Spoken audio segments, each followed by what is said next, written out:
well. Look at that. It's another every other Thursday, and we're It right is here. the other of every other Thursdays right now.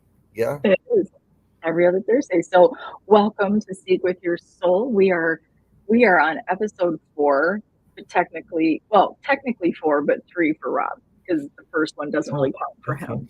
All right. Um, I hope I hope that everyone on the side that's participating in Seek with Your Soul, I hope that you guys are thinking about these episodes and, you know, kind of going back and thinking to where we, pardon me, started and always kind of adding something to that conversation, right? Like, let's not just think about our childhood and then drop it and move on. I mean, we kind of want to see that flow, that red thread that goes through to see those commonalities. So I hope, we're going to touch a little bit on each of the episodes that we talked about to lead up to tonight. And I'm excited. It's kind of funny. Today, we haven't had our normal week. I've been sick. Um, but today we got a brief moment to talk and to touch base about tonight's show. And I feel like you're really getting into the flow of it, Rob. Like you're letting go and being more free with how we're going to discuss this. Yeah, a little bit. Look, it was a hectic weekend. I Yeah. am tired. Sometimes I'm better when I'm tired and less prepared. But this week to kind of layer it on, right? Which Hmm. is Hmm. again, like Sarah said, I hope that's what everybody on the side is doing and trying to follow. This isn't about us talking. This is about No. all of us kind of experiencing and working through um, these things. But yeah, I don't know. Maybe I am going a little more with the flow tonight. You are. You're just letting it be what it is, and you It's you gonna just be. I love it. I love it. So I'm curious though for everybody on the side, is there something that's sort of come up for you? Have you revisited something that maybe you didn't give as much gravity to that now you are kind of going, wow, that could be part of my paranormal journey? Or even the opposite, where you kind of thought something was, but maybe that wasn't and something else is. I mean, that's what this is really about. It's about really talking about our experiences when we did, why we might have had them, to understand exactly why we paranormal the way we do, right? Exactly why in this moment in time, because it changes. We've discussed this, it changes throughout our life. Yeah, I mean, God, the last weekend actually was Mhm. sort of a big weekend being Mhm. around and with people that are very much associated with the the big thing in my life that changed Mhm. everything, and meeting some new people that um, really brought a whole new twist into the entire thing, right? So and we can talk about that later maybe, but yeah, it did have me sort of. And how did you know I was? It's a silly question to ask you that, but it didn't. I'm not sure it had me rethinking some things. It had me connecting potentially, right, some more Right. dots in very very different ways. Mhm. I hate when you're sick. I feel bad. I know. I apologize, everybody. I'm going to do my best. But before, let's acknowledge all our friends on the side because we're sharing together in something so personal. This is not us taking something we've watched on TV or on YouTube and discussing what it could be. We're talking about very deep and personal things about our own lives together to see those commonalities, to understand maybe where some things were more paranormal or more universe and sort of how we evolve in this journey because this has been, we talked about this, I want to say the very first show when it was kind of just a general, hey, getting to know us and what we wanted to do here. Yeah. um this is since the beginning of time. I mean, this is just human nature to want to know more, but we have this constraint, right, in our brain that will only allow us so much. um but I think there are ways to sort of expand that. And you all come here every other Thursday with us to kind of step outside of that mainstream talk of paranormal and to talk about the things that maybe make people uncomfortable because it might challenge their thoughts or beliefs. Or they come here to go, look at these two crazy people. That's right. But if we don't, that's right. If we don't challenge ourselves, though, if we can't challenge ourselves, what's the point of challenging somebody else's paranormal experience? We should be looking at our own and wondering and asking ourselves these questions. So before we do that, though, we're going to say hello to Dee Dee, and I can't wait to get her scheduled up. I keep saying this. We're going to get her scheduled up because dreams, the things that we bring to the forefront in our dreams that could connect us to the paranormal. She just did an amazing dream study, I believe, with 8 of us, and, about connecting us and consciously connecting us through a dream study. It was amazing. So I cannot wait to have her on the show to talk more about something, about how we can maybe recall or ask questions to the other side by using our dreams and becoming more aware of what we're doing. Super excited about that. Of course, the fabulous Misty Who. We have Danny, and we have Mr. Mark Brown is here. Welcome, Mark. We have Professor T in the house, and Faye. I feel like I'm using my big girl voice tonight. I know, it's funny. We have Sam. I don't know our Facebook user, but I love when that intro comes on. I could listen to Ohms though all day long. For me, it's not spooky, but I guess it could be if you listen. It could be. There's Miss Pat and another Facebook user and Kaylee and Chris. How could you forget that this was Seek with Your Soul Week? I can tell you how, Sarah, because you didn't make the show until today. I didn't. Please forgive me. I've been a little off my game this week. There is Bree. We have Jason here giving a shout out. We have Miss Beautiful Stacy here with us. We have another Facebook user. We have Sandra. We have Stephen. Stephen, I want to ask specifically because I feel like you came out of the gates kind of like, okay, yeah, I'm getting some stuff here, and I love that. So I hope this continues to help build upon something that you are looking at, or I don't know, like it's such an interesting thing to have people actually share, like, wow, I never thought of something like that, and now I am. And again, this isn't to change your minds about your life or your experiences, just to look deeper.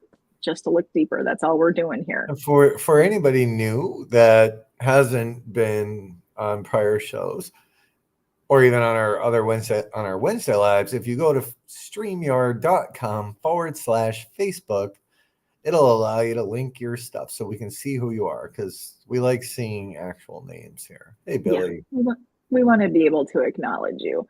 So let's talk a little bit about the first official, when we kind of really started to dig. We talked about the age groups, and we kind of went through, and we picked 6 to 9 to sort of be when we really have those first memories. We did talk a little bit about, I don't know that many to any of us could truly have a memory from 1 or 2 or even 3. That'd be pretty tough. But I think that 5, 6 to 9 is a pretty good start of when you start to kind of accumulate your own memories, possibly, that haven't been told to you.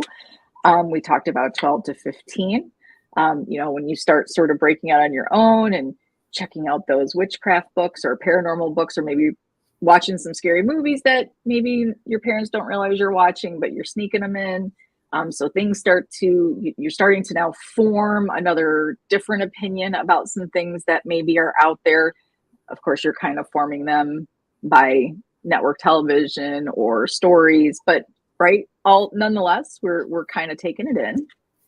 That 17 to 21, when we start to be a little more independent.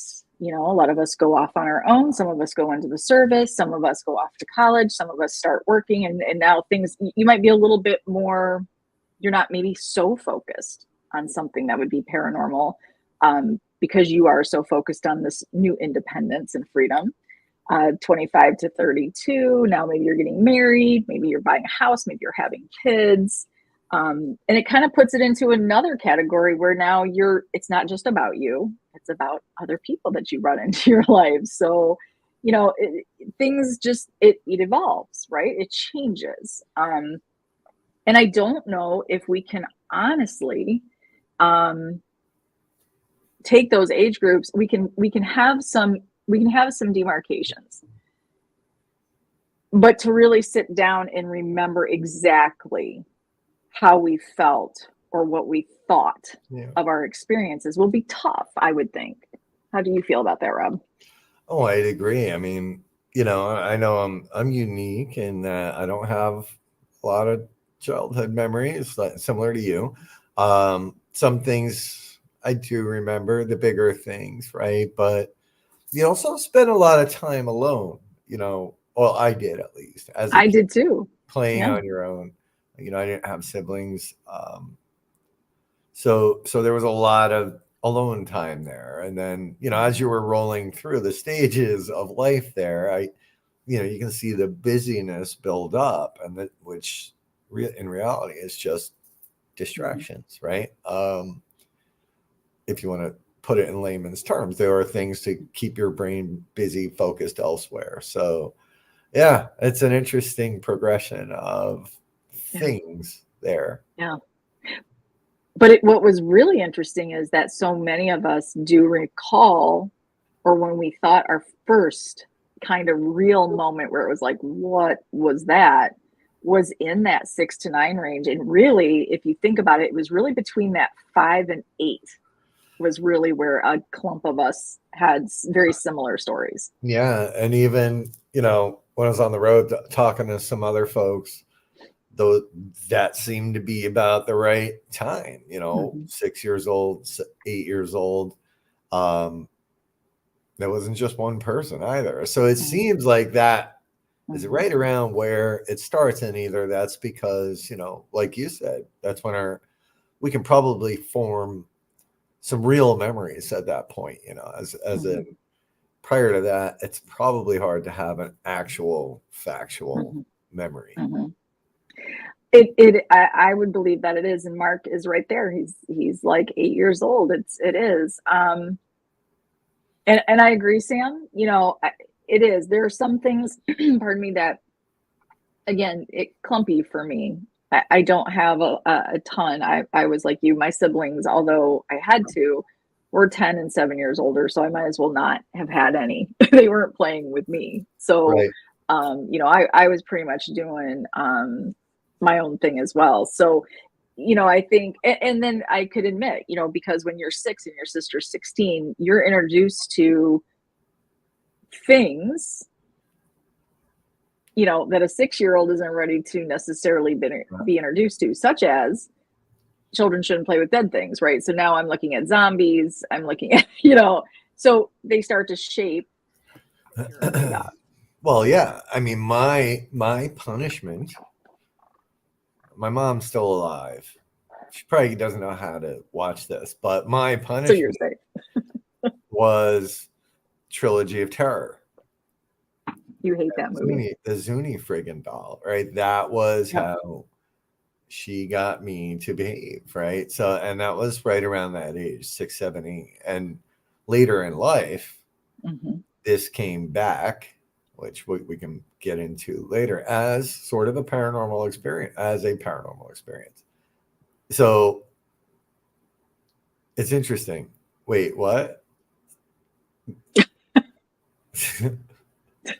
Do we? That's a beautiful little gift tonight. Is that on Get Haunted? Dee Dee, let us know.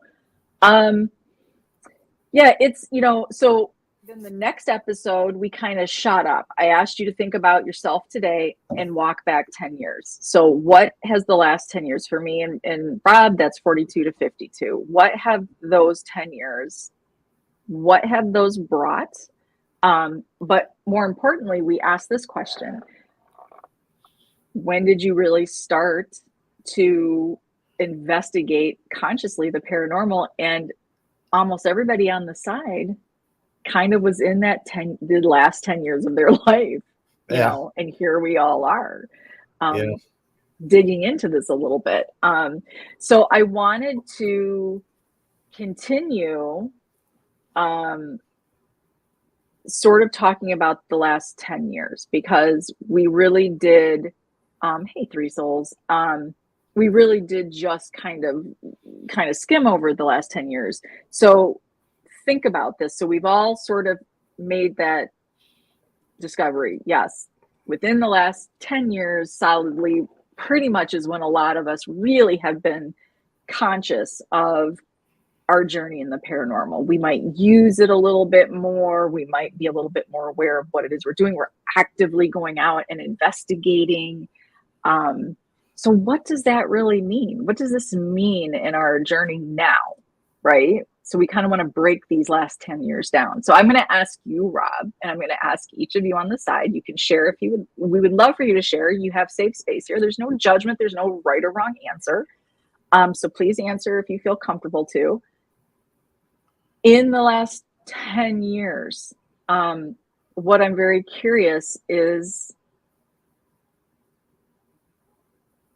have you made a conscious decision to change a very big belief in your life, be it religious, spiritual, in the last 10 years?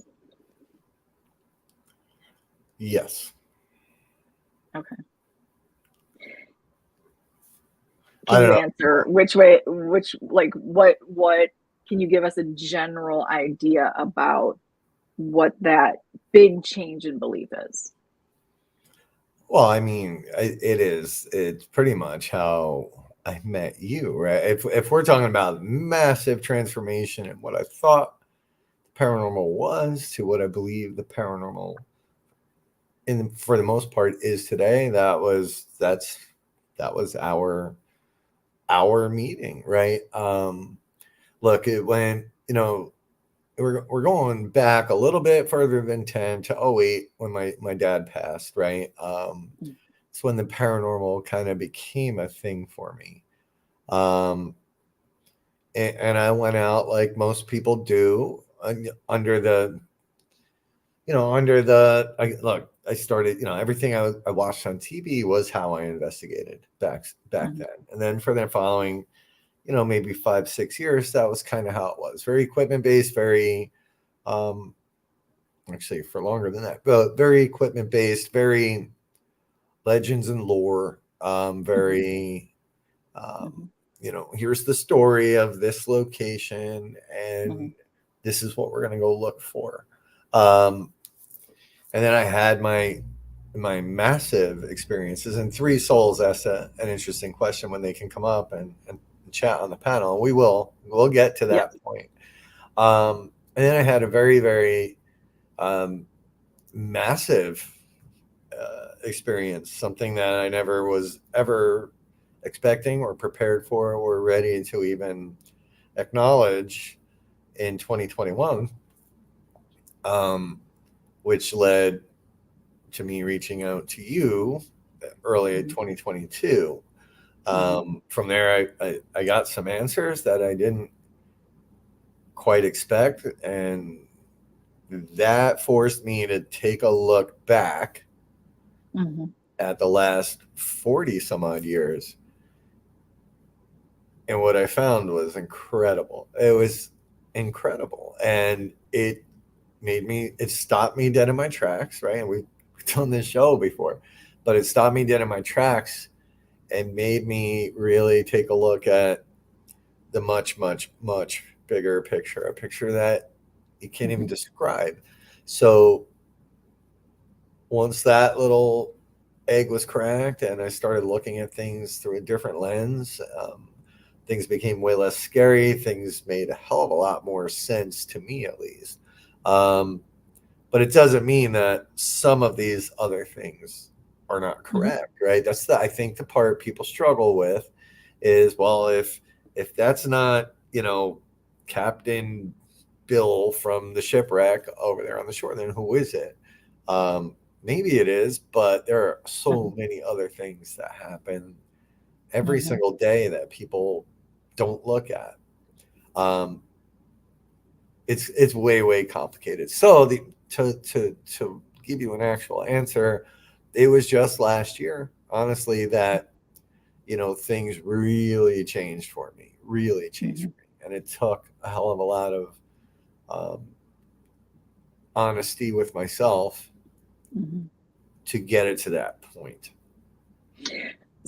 So, I think it's interesting, and as you're talking, Rob, we have Trevor sharing a little bit of that religious aspect, right? So there are people who are sort of forced into that way of thinking, based on religion. He's saying for him, he was sort of forced.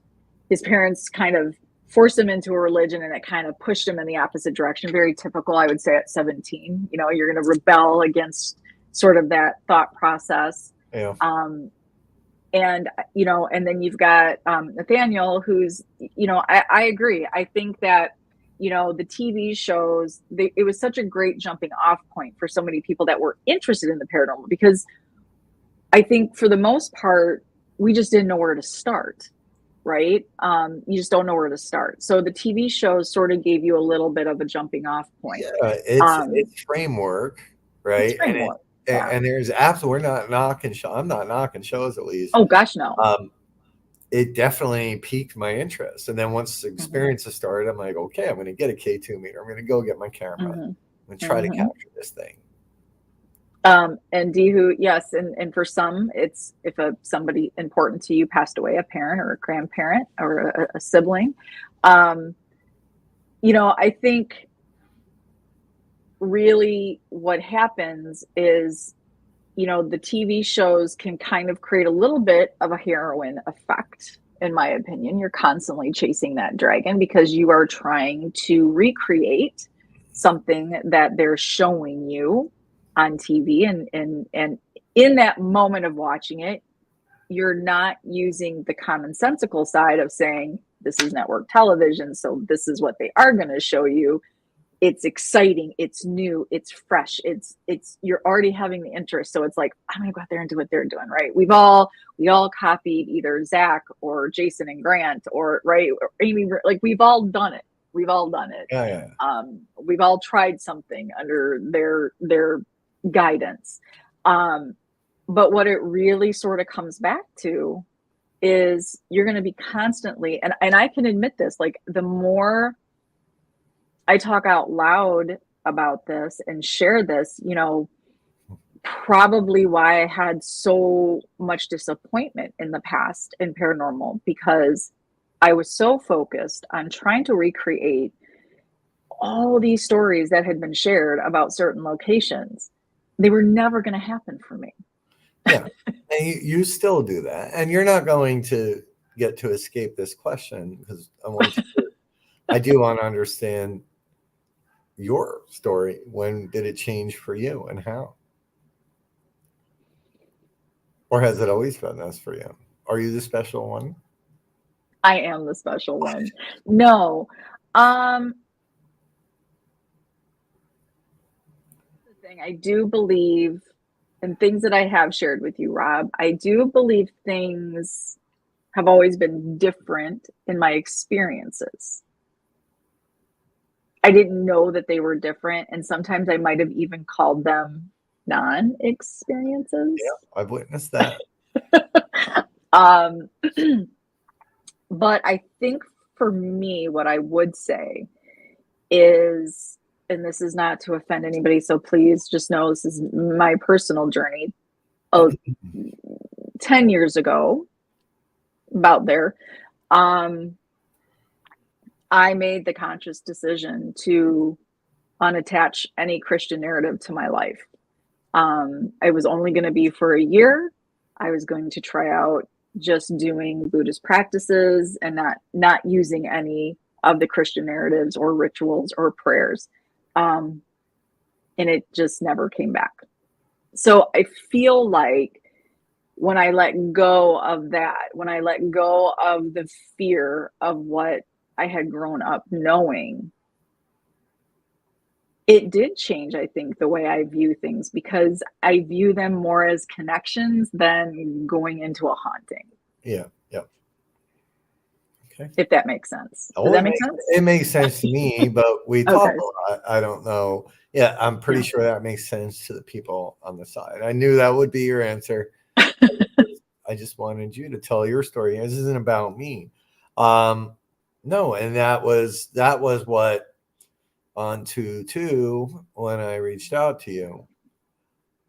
That was the thing that disconnected me from the reality that I thought I lived in, right? And Yeah. it wasn't about the Buddhism. You asked me very, very, and you don't remember the questions. People I don't don't. know, you can figure that shit out on another show. But you asked me some very important questions that no, and it was part psychologist, part, spiritual guidance, part friend, even though we weren't really friends at that point. Mhm. Part somebody that knew shit that they should not know. Um, and it did, it rattled me to a point where, like, I don't know, I was actually questioning who you really were. And I'm like, what? And up until that point, so much had happened, for about 8 months that I didn't know what to believe or who to believe anymore. Um, Mhm. but man, you really you plugged something in for me that got me going. Wait a minute, it's different. It's not what I thought it was. So Yeah. yeah, so for me, as it's only, and it feels like 1,000 years ago, but it's only February of last year that I really had a turnaround, um, and a shift in what I believe that the paranormal is, if that makes sense. Mhm. Yeah. It is, I think this is where I think the unfortunate part comes in when, we're trying to talk outside of the social media sort of area of paranormal because that is for consumption and for likes and comments and dramatics and right. We know this, people. This is no different than network television, but you know we spend so much time trying to be validated by having the same experiences to go to that one location. If I were to go to the Conjuring house at this point and try to recreate any of the experiences that Rob had, right? It Yeah. becomes a little bit of a pissing contest. I either it's kind of like sitting with a medium and they start telling you things and you kind of make it fit, right? Because it's sort of what you're looking to make fit. Um, or we do see you, Courtney. Hi, Courtney. Um, or don't have them, but we're afraid to say we're not having them because we all want to be accepted. And what Rob and I really had hoped with Seek with Your Soul is to understand that the uniqueness in our connections in the universe, although have commonalities, they're so unique to you. And that makes this whole journey magical because we're going to find similar things and that they happen in common ways. But for me to go in and try to either see the tornado in the library or have something, in certain rooms and then not have it, does that mean it's not real for Rob or that I'm just not open enough? Which I do not like when that people do use that excuse of you just don't believe enough. Well, it's not a good answer either, folks. But Yeah, no, and it is a challenge, right? For mhm, me, right? I'm working there this weekend, and part of the experience I try to provide there is taking the guests to mhm, 2 or 3 of the spots where I had the big ones, right? And mhm, sort of mhm, retelling those stories. Like right. I do. And on occasion, more often than not, it tends to stir things up a little bit in the house. Which, prior to February of last year. I never would have done that. I never would have done that. I was afraid. I wouldn't have put somebody in a situation like that. But now that I believe, at least, that I have a deeper understanding of what happened, why, and what it was really connected to, and the absolute magic that's happened in the last 18 months, I don't mind doing it. I feel safe doing it. I don't feel guilty bringing people there. You know, it took me over a year to get my ass back in that house, and it was really, really hard. But that first time going in with a different mindset and a different perspective on things, it was doable. Yeah, you know, it's interesting because I want to throw this out here. You know, let's talk about the popular locations. And that's not really what Seek with Your Soul is about, but because that was such a profound experience for you, Rob, we'll use the Conjuring House.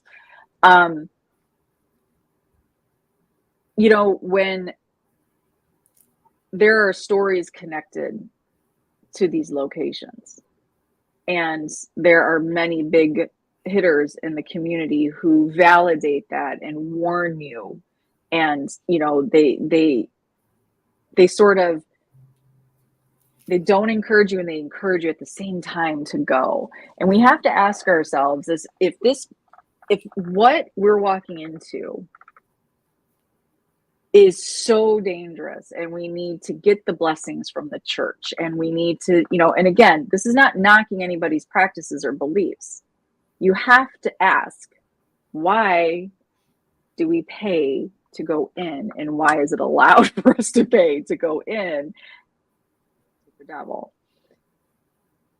And then ask yourself, why does that intrigue you? Why are you willing to take that risk and that chance to look the devil in the face?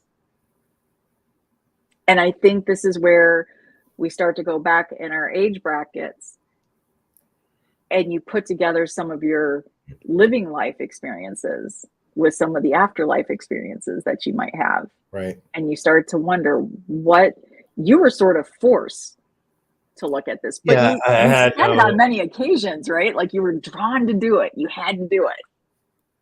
Yeah, and I was forced. Right? It wasn't forced, but I was part of an event company and I had to be there.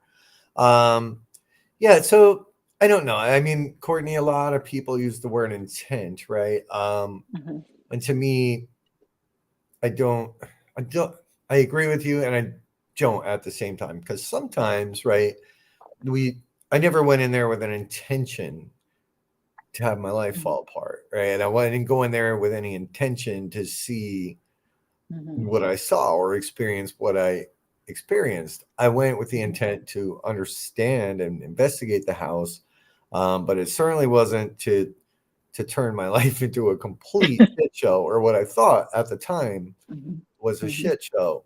You know, sometimes it's beyond intent. Sometimes, and in this case, for me, there were unhealed portions of my soul that needed to be fixed, and some very, very broken things in my current life at that moment, and my life at that moment, that also needed to be fixed. And when those things start fixing themselves, or when something helps you fix those things, it doesn't feel good. I'm telling you, I'm like, holy shit, what is happening right now? To a point where, you know, it got really, really ugly for me at the end there. And it was the reason I reached out to Sarah that morning, who I did not know really, more than one or two comments and being on our show once a few months earlier. So, yeah, I never intended to have it all happen that way. Somebody else did. Something else did. The intent, I think, came from the other side, and that was it wanted to help. Well, let's take what you're saying, Rob, and let's add Nathaniel here, because okay, so you're right. Everybody has absolutely. First of all, everybody does have different experience. I think even if we go to this, Rob and I, we can say this. We have investigated together. We have watched something together, but we both probably experience it a little bit different. Very different. Because Sometimes. perception, Yeah. you just can't. I mean, we don't know the blue sky that we're both looking at is the same blue that we see. We just don't. So, Nathaniel saying the energy you bring is the energy you attract. But this is what I want to ask, because when you talk about the experiences at the Conjuring House and what was brought to you, sort of fallen in your lap, we have to start wondering about the experiences in our past. Things, universe speaks. She just does. And, for me, that encompasses everything. Spirit, ghosts are part of universe, right? This is all connected, energy that flows. So, intent, mindset, energy you bring. I still think there is that red thread that always pulls you back. There is, and that's where and Cornea wasn't offended, and there's nothing. Nathaniel, no, but when we use those terms, right? Because here's the thing: my very first day, I was excited as shit to be there. It was I'm in the Conjuring House, like I was in a great mood. No, at that point, half the world hadn't been through it already, so I was in a great mood. So when I hear terms like your energy or your mindset, I feel like once again we're taking all the ownership in this when there is something much bigger than us right out there, but we're a part of it, and we try to compartmentalize it down into, well, this happened because you were like this. No, it happens because the universe decided to kick my ass for a few months for very, very good reasons that I did play a big part in. My point being, we don't even know sometimes. No, Nathan, I'm not. I know I am not offended. This is so hard for me to articulate, but I swear to God. My point being is that, in my case, there were things from 42 years ago that came up inside of that house that nobody knew about, except for me and the universe. So I get your point, but at the same time, we have to take, and I asked Corey, Jen, and Jacqueline this question at the Paracon last week. And I was like, sometimes, right, on the nights, and I'd been on some nights with some big experiences with Corey there, was that house reacting to us or were we reacting to the house? And sometimes I think it goes both ways. So that is that red thread that Sarah talks about all the time is, and it also is, to your point, Courtney and Nathaniel, that, what we're bringing there becomes amplified, but it's because something is listening and something is working with us constantly. And then a million other reasons that this show could be 7 hours long, I think. You just said something is listening, but I think in those moments, it's because we have listened. And I think this is where, we all can't walk into the Conjuring House and say, we're all going to just have this big experience. What Andrea Perrin experienced belonged to her family. And what you did belonged to you. And there are people that walk out of the Conjuring House going, it was great, I just didn't get anything, or nothing profound or anything big. For me, my Conjuring House is the Hinsdale House. Many people have very large experiences there and negative. I'm going to keep it real. Not a thing. Sat alone in the house, was in the most haunted of the rooms, and nothing.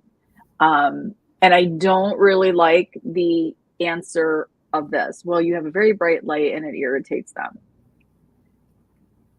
That house doesn't connect for me. It just doesn't. That doesn't mean it doesn't connect for everybody else. It's just not for me. Right. And for whatever reason, and for some pretty crazy reasons, according to other folks, right? That house and I and a few other people that I have met, since coming out with the story, after I did Andrea's show, there were so many other people, not so many, there were quite a few other Mhm. people that reached out and they were like, holy shit, this is starting to make sense now. Mhm. So, to me, the place is magical. Perhaps it's a portal. Perhaps it's that place that the universe can just bust through and be like, all right, it's time. It's showtime, guys. Um, and some people have been there. I mean, Kevin on the side was there. I think it was my last night when things really went all to hell.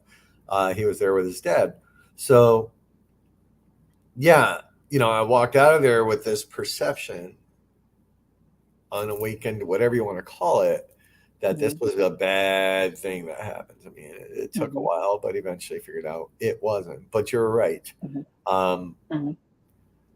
Yeah, Adam, that's a whole nother topic, right? Because there is priming and there is preconceived notions as we go into these locations, that can make you. Yeah. Well, and I don't think that Hollywood puts you in danger. I think it sets your expectations. But I do want to say this. So you go to the Conjuring house and you're expecting things to fly around. And I'm going to keep it real. There are experiences there that Rob has shared that I rather see something fly around Yeah, probably than have those, you know, yeah, sort of moviefied experiences. And Kevin, I want to go back to what you said. You had a bad experience there. What would be interesting, Kevin, is I would love to be able to go to that location with you. My sisters have multiple visits to this location, and every time just sort of, it's always fun. We always have a great time. It's in a beautiful location. Um, you're out in the woods of Western New York. But it would be interesting because he had a bad experience, right? Um, and I didn't have any. So going in together to understand, like, what about our stories and about that house?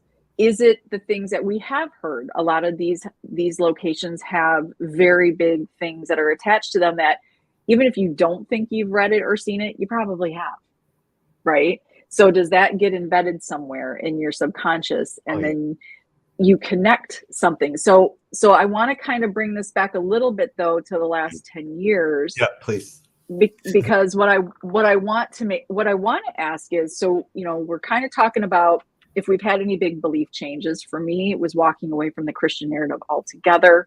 Um, and for you, Rob, in the very last really solid year is what's changed for you. But let's talk about the last 10 years, because for the most part, we have a pretty solid grip on what our last 10 years is, Oh even yeah. though that COVID time might have felt a little skewed. I got a little confused between 2020 and 2022. It was kind of one big blur. But about anything traumatic or dramatic that happened in the last 10 years. For me, yeah, absolutely, right, Mm-hmm, absolutely. mm-hmm, So if we're going back to what, 2013 now, 2013. I mean, look, it's no secret.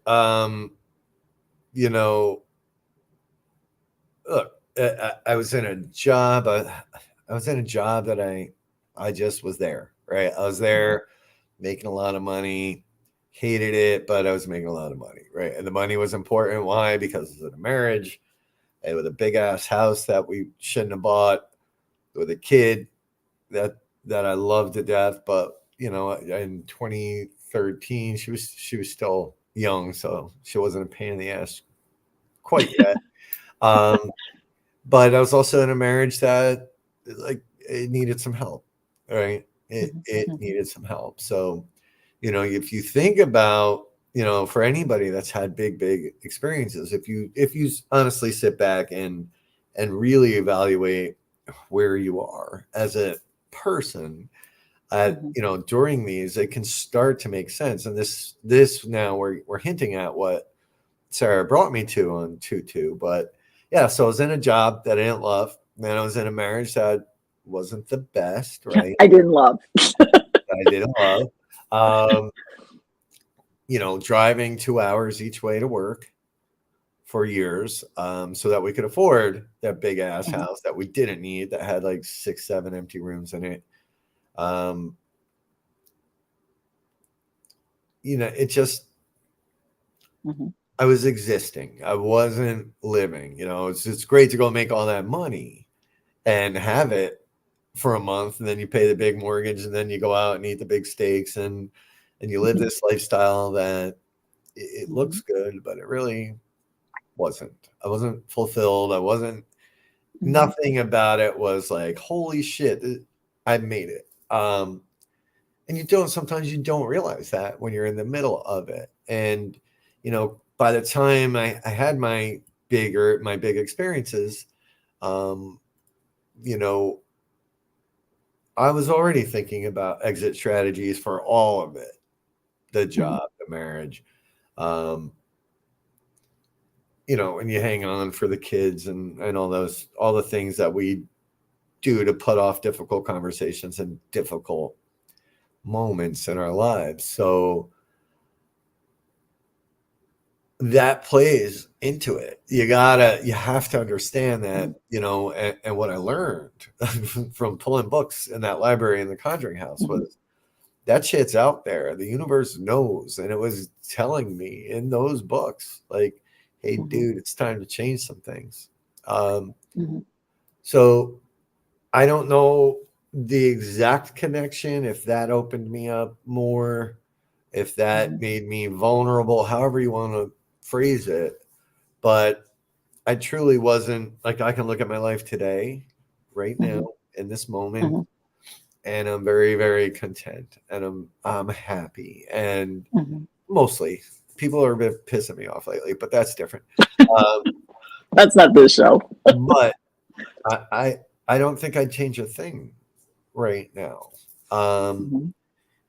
and since being that way, my investigations are better. The Mhm. experiences I have are better. The people that Mhm. come out, for the most part, with us on investigations, I have some big old experiences with me. So I don't know. I don't Mhm. know what happened, what changed. It just happened. No, Nathan, you're not Yeah, pissing me off. What did it's my not friend you. Wade is here? Uh, Wade is here. what did Wade He say? I want to very hear good that. point. Speaking You of gonna read it? type of relation, fully comprehending the relationship, own it. I think I'm getting you, Wade. I think, and this is why we need a show with Wade here. Yeah. We do. You know, I will say this. I feel like when we drop trying to emulate what we see from many of the paranormal bigs or TV or movies or anything that we sort of, that kind of got our attention, when we sort of drop that notion, it is interesting how the afterlife, and so I agree with you very much, Adam, here. Do you think, Rob, your experience in the last year, since we really explored a lot of that stuff together, you live differently? I agree. Yeah, I live differently. I actually live right, and it's and going into locate. Look, I am always cautious, right? And I've Mhm. had this conversation with you. As much as I absolutely believe everything that the way I do it right now, I'm always like, all right, there's a fucking chance we could be wrong here for a second. Yep. Um, because we don't have the answers and we don't know the answers. But I am far Mhm. less fearful of. Look, I was through the ringer. The people that know me know, like, couldn't get much worse than where I was at the day I called you, um, or messaged you. So I don't worry about that quite so much. I am very cautious. I still have respect for every viewpoint, and that's something you and I preach on the daily, right, is that, you know, whatever your stance is, whatever your viewpoint is, Oh, and the way I look at this is, you know, how I look at it. I think Wade was touching on this for a moment, right? To me, it can all be the same thing, just different books, different theories, different stories. There's something bigger, right? mhm. And there's a power that um, is out there, and it can absolutely influence your life, and it can Yeah. change things for you, for the good, And or sometimes for the worse. that's right, for the good and for the bad. But I think that's where mindset comes in. And Courtney, this is what, I'll say when we talk about that, and that is a very common theory that if you're having any weaknesses emotionally or mentally, that this is when spirits attack. But is that the belief system that starts to attack yourself? I'm going to say something a little controversial here, Uh-oh. and I don't normally do this. I don't do No, this. she's never controversial. I don't like really throw this stuff out. I don't like to really shake things up, but you know, negative and positive, because I don't use the demon word. I do not. It is not in, again, because I've dropped the Christian narrative for so many years. But but positive and negative do go together. It's just what it is.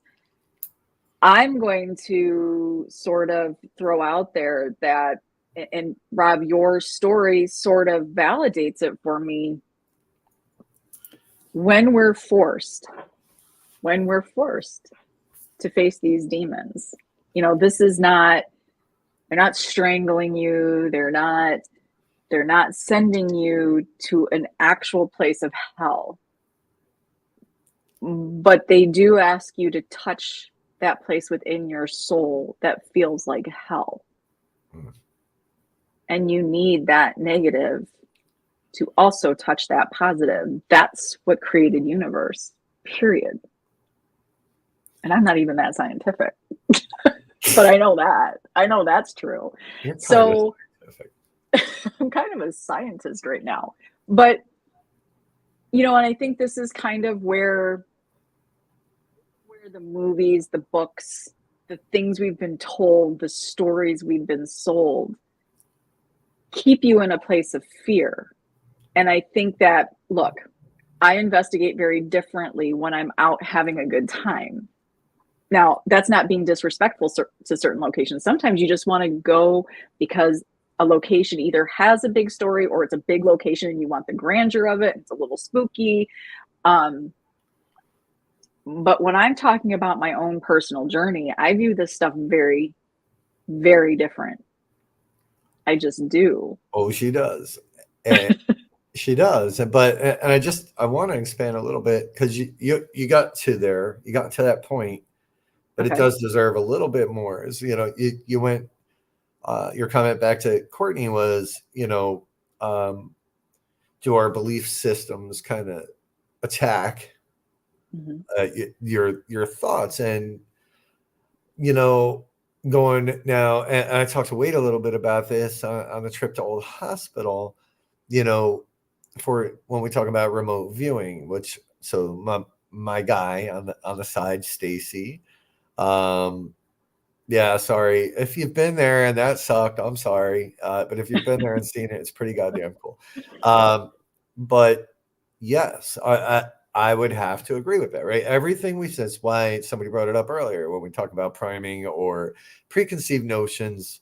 We watch the movies, read the books, and you end up somewhere that's got a big ass story tied to it. That is in your brain. It is locked in there. Well, uh, all right. We're not funny tonight. Tonight's serious night. We're serious, Stacy. Um, that's in our brains. Even if we forgot we even watched that movie or we read that book, it's locked away in your brain. And when you start studying remote viewing, Stacy can attest to this. Everything you've ever learned is stored. It's in that big old brain that you have, and it's way more powerful than you can ever imagine. So when we start to remote view, you start learning about analytical overlays, or which are stories that are created by the other side of our brain to fill in missing information. That can happen, and I believe that had happened a couple times with some of my experiences, because boom, that was there, and that was all my brain knew what to do, right? It's all it knew how to create the rest of that story. So, and we do it all the time. I watch it happen all the time when people are investigating. You really have to try to learn how to shut that shit off to truly experience what's happening. Yeah. We've said this before, I think what we should be able to admit here, and this is not taking away your magic, this is giving you all your magic. We don't look at our experiences without being biased. We just are. We just are. Whether we want to believe it or not, there are people that will say, I go in very scientifically, and 2 minutes later, you hear them talking very religiously. Those are not one and the same. They're just not.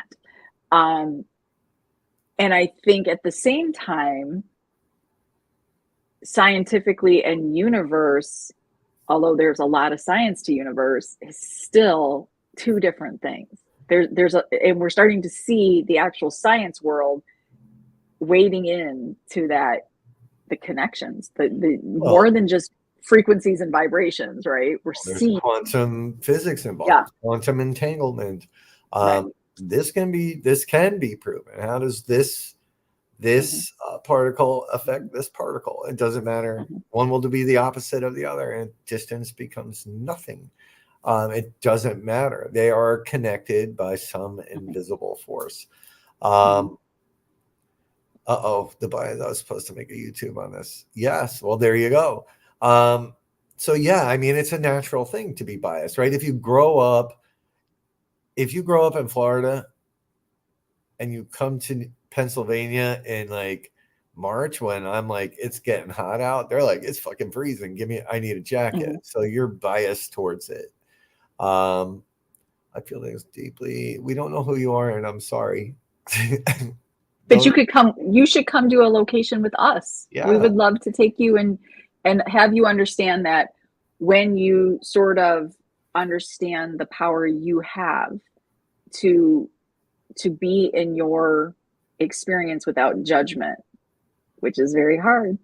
It is very hard. But to be in that without judgment and to just let that experience be what it is such a beautifully scary experience. It's different scary, right? To me, it's that grandeur of, I just using the RCI, walking down the basement hallway towards the shadow figures that everybody around was seeing, to walk up to, and you getting very nervous with, I just go. It's Bethany. Hi, sweetheart. Just be like, now just face it. Just turn to it and be in that moment. What are we, when we start to feel it, it changes, it actually the feeling you get in that moment, to use that excitement, that fear. And I'm not talking about provocation or going up and thinking I'm going to do something. It's understanding, having a moment where almost two worlds collide in that moment, and to feel the vibrations, the frequencies, the loss of hearing from one side to the other move through, to understand in that moment that it is this big, giant, beautiful moment in universe and possibly dimensions. None of us truly know what's going on in that moment, but just be. But we're trying to chase that dragon constantly, Yeah. We talk about that often. It's there. You're either there to there are people that go to investigate, and then there are people that go to experience, and they can be two very, very different things, right? I can go sit somewhere and not bust out a piece of equipment all night and be perfectly content, Yep. just waiting and just letting whatever's going to happen happen. And Adam, I don't know if I don't know if we're saying to shut your abilities down. We're saying to. I think he's talking to Bettany about feeling Oh, feeling things so deeply, like having that moment. I don't think she should shut them down. I think that this is where being able to control your emotions in that moment, to just simply be in that moment. Now, listen, I'm not telling you to go to an extremely negative location and go mess around. We're talking about our personal experiences and understanding what is out there, to sort of, right, understand. Thank you, Nathaniel. Thank you. Why are we drawn to certain things? Why are certain things drawn to us? What are we, and is that moment in time, is that fabric in time ripping open, or is something sort of melding together from your past, from your subconsciousness, to bring you into this moment? I think when we talk about hauntings, and about being haunted, it's about what wants your attention. right. I completely understand that component. And that's where we get into the layers, right? There's the stories, right?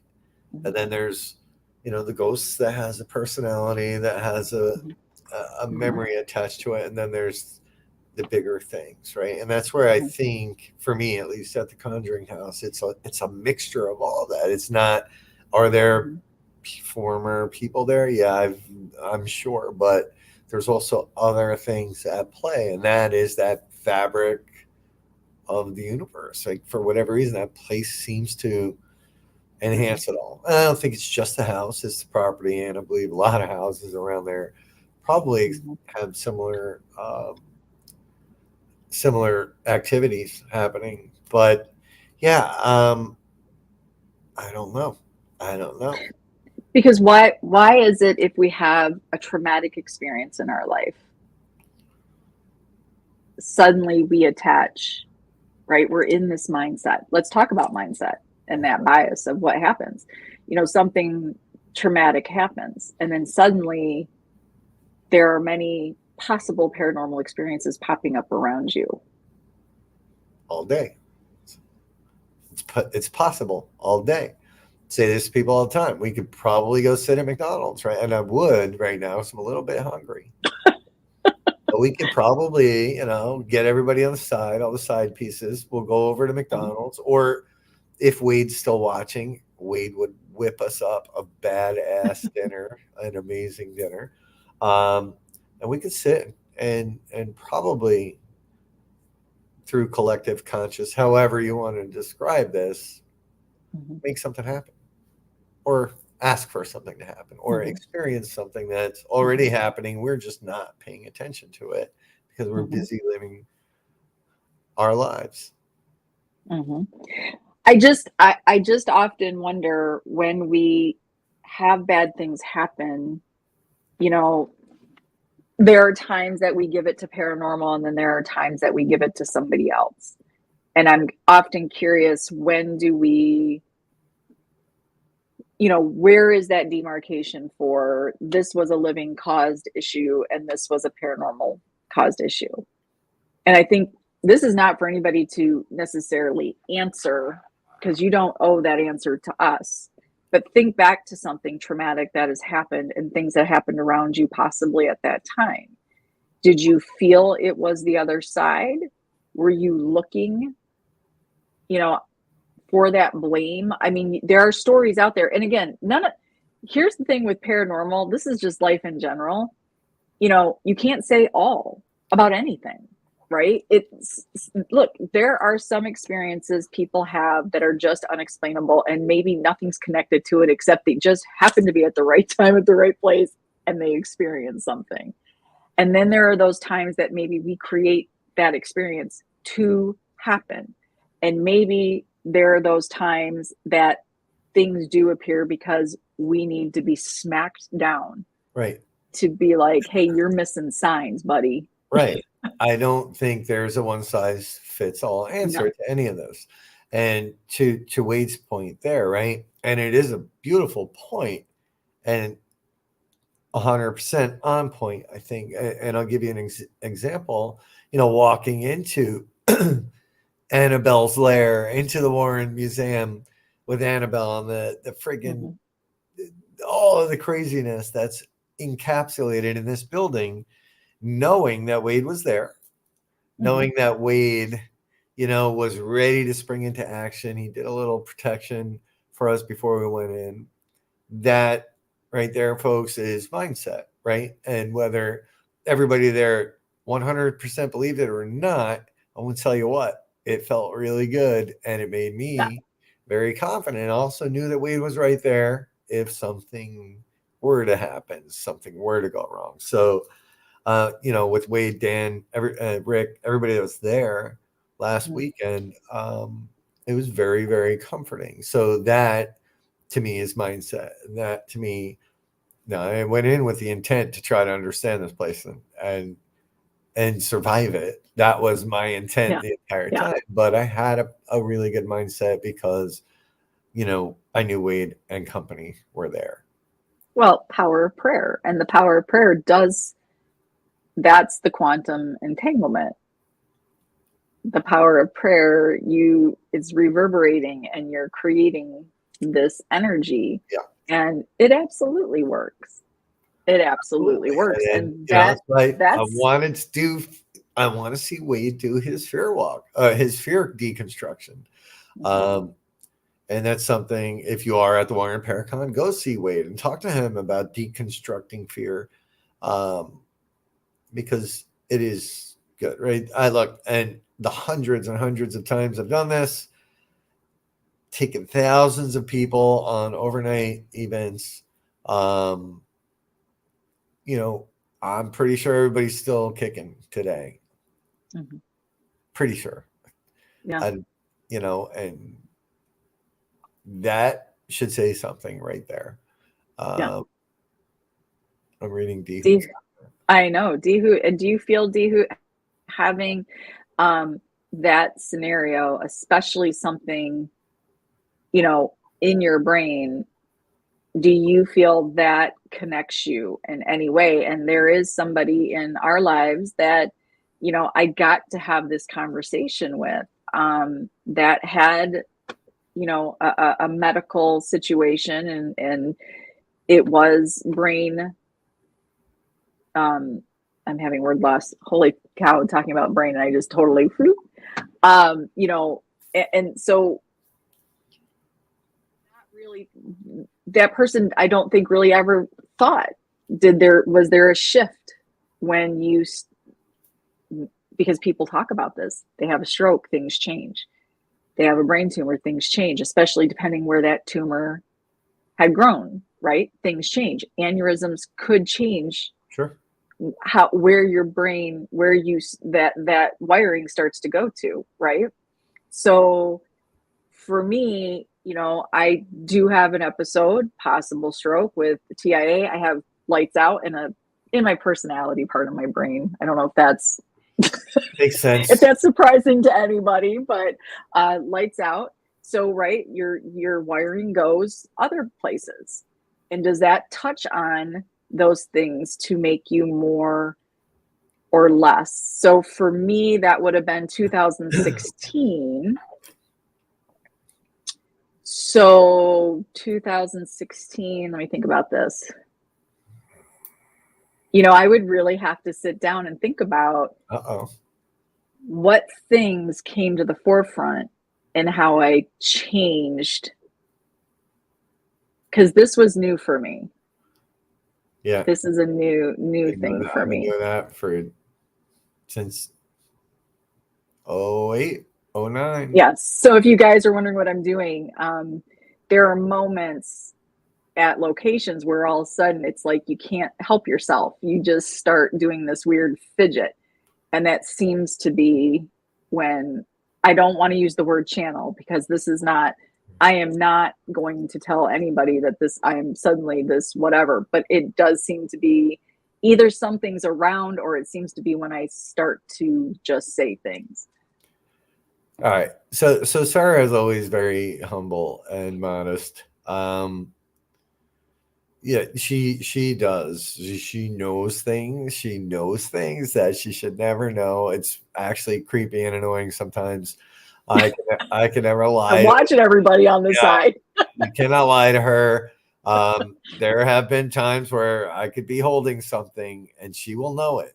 Like I'll get a message or a call and like, hey, or somebody would be doing something and she'd be like, all right, why is so and so crying on your shoulder today? She just knows shit. It's creepy. And the night I reached out to her because I mean, look, man, I was in a bad place. I honestly wasn't thinking the next day was going to be a day that I was going to wake up to.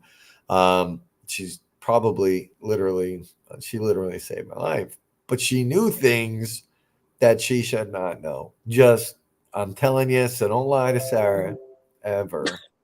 Well, you can. There are times that I just don't care. But so look, I know why you don't like the term channeling, right? Because when you watch the shows and they're sitting there and they're speaking in tongues, that's a form of channeling. But Sarah channels the universe, man. It's weird. It's weird. So I noticed her doing the finger rub. Where were we? Somewhere. That was Heyman House was the right. Mm-hmm. And I'm like, holy shit! What are you doing? Because I do that. It was pretty interesting. Hey, Brandon. There's Brandon Wise. Yeah, it is, and I don't know if it's that thing that sort of makes you, I don't know, get in touch with yourself. It's a weird thing, and I don't always do it. I also notice I do this a lot. I'll do a little bit, and this is my strokey hand. Just so everybody knows, this is where I get the numbness still, phantom numb. So, right, it's just one of those things where it's like, your body, we've talked about this often, your body. So I guess I guess I was thinking I had nothing traumatic in the last 10 years, but I guess 2016 would have been my traumatic for me, having a mini stroke, before taking kids to school. It's pretty traumatic. Not really knowing. I hate this story. I don't even like knowing it. And Adam made a point I loved earlier is that the power of prayer, right? It's why people always ask me, you're like, oh, do you do this before an event, right? And or do you teach this to people? No, because I if you don't truly believe something, right? If I say, Sarah, I need you to say this prayer and this Islamic prayer, right? It means nothing to you, and if you're not in full belief of it, then why, right? But if I had somebody there doing it, I could be into that. I'm telling you, I love watching preachers preach. I love watching because you believe in their belief. I mean, you're believing in their believing, right? Like you're caught up in that moment. Thank you, Adam. That energy kicks up, right? Because does that prayer that you have said all your life in English, if somebody gave that to you and you were taught it in German, but you don't know what you're saying, you're just saying these words, but you don't realize it's the same prayer, does it mean the same thing? These are the things that we all, and I feel like goes along with when people would say to me, the two things that would always make me angry in my paranormal journey: one, you don't believe enough, that's why you're not getting anything. And two, your light's too bright. Don't say those two things to me. Those are cop-outs to me. Those are easy answers that would never, and if you give that answer to someone and they stop the digging, they're missing out on so much more, because these journeys that we take and understanding why we are experiencing what we do has so much to do with your living life, so much to do with where you're going, where the lessons you've learned, and the trauma and the dramatic things in our lives that we attach to ourselves. There's so much that happens in our life. And then do you pull in the many lives, the past lives? I don't know. There's beliefs and bias is just, that's a really hard thing to drop. Well, agreed. And again, and I know it's not what you're saying. I don't want people to misunderstand. We believe that there are many layers to this, right? Absolutely. The past lives, many lives, whatever you want to call it. And look, we're not saying that we're right or we know the answers, but what we're saying is, if you stop and take a look at this with a much wider scope, some things are just too incredible to be ignored.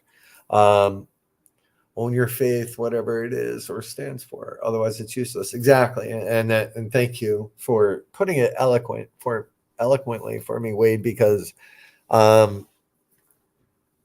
that's exactly it, right? That now going back to intent, that to me is intent. So if I walk in, full of positive energy and believing that I'm going to be okay, then I'm probably going to be okay.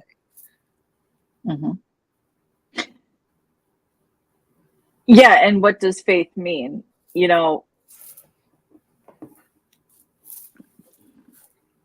If somebody,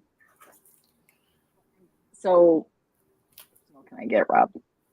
As you're changing your light, he's playing. Right, have we lost you? Has the OCD kicked in, the ADD? Oh, I'm changing my color. So, towards the end of your experience at the Conjuring House, and sort of where you were when you reached out to me, you had a loss of faith. Would you say that was probably a moment in your life where you and not in religion, not in necessarily, just faith in general?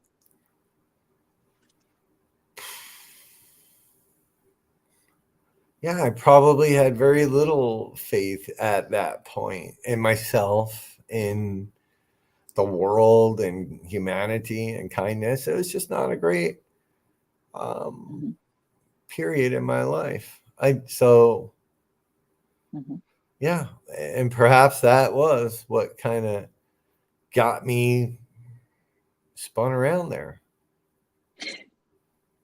So, it's interesting, because if you look at the hippie side of love, light, and living, and, they're always looking for the bright side, they're always looking for the gratitude. Like, you think about even the practices that I use with Reiki, and, there are the 5 Reiki sayings that you say, right? Just for today, I will not worry, right? Just for today. Like, there are the things that you run down that list, and you just say it, just for today, because we can't move past today. We really can't. We try, and when we do, this is when we get a little bit bunged up, right? But so mindset comes back into play, because if you have somebody that's lost faith and feeling helpless and hopeless, and we say this all the time, if you're having one of those moments in time and you're about to go on an investigation, I don't care if it's a serious one or just a non-serious fun, let's go to whatever. If you're in a bad headspace, chances are something you experience, even if it was as simple as you trip down the stairs. I'm known for that, by the way. I mean, I could say I'm pushed down the steps or up this. Really, it's more up the stairs, by the way. But I could claim I was pushed all day long, and I would believe that, right? So that mindset and that bias of what is in the stories that get piled on. So how do we deconstruct that fear? How do we say, stop, I'm going into this. This is what's happened. How do we not? That's one of the biggest Buddhist lessons, by the way, to observe without judgment, to not be judged, Yeah, I get yelled to at. bear witness. I get yelled at all the time for that. Because we have to assign something. We have to assign that this happened because this bad thing happened because I was with Annabelle. This bad thing happened because these are the. So how do we look at our experiences? And what I want people to understand is that, again, I'm not taking away. For myself, I have no problem saying today, I'm going to just say, I don't believe this. Let's just say I don't. Now, I can't erase it completely because it's something I believe, but I can be a little more aware about, okay, let's try to look at this without as much bias. So how do we start to shred away some of that shit to the experience to understand what it is that experience is? It takes time. It's going to take patience. But I think the reward are these amazing moments that you literally are touching fingertips with. And I'm having extreme, just as somebody out there doing Reiki with, I'm having the craziest pulls from my fingertips. Somebody else is out there doing something here. Is there somebody doing something on the side? I'm getting crazy Reiki pulls. Are you doing something, Rob? Like, I am getting crazy Reiki pulls right now. But I think that this is where we have those moments that you can touch the universe for a moment. And they're these amazing things. Is that you, Adam? Knock it off. Like all of a sudden you're having these entanglements, so to speak. You're aware of the entanglement. I understand. I know what you're saying. So does that pull out I think if you're here and you're watching the show, you're looking for the deeper meanings to your experiences. We're not talking about the fun moments of, I just got the shit scared out of me. Yeah. We're talking about why in that moment. Do you ask yourself that? Why did I just get scared in that moment? I'm still here. You said it. I'm still here from this experience. I didn't die. What was that fear trying to show me? Right. And what role did we play in that fear? Why was something presented the way it was versus something else? We could go again. We could sit here for 7 hours and talk about this, but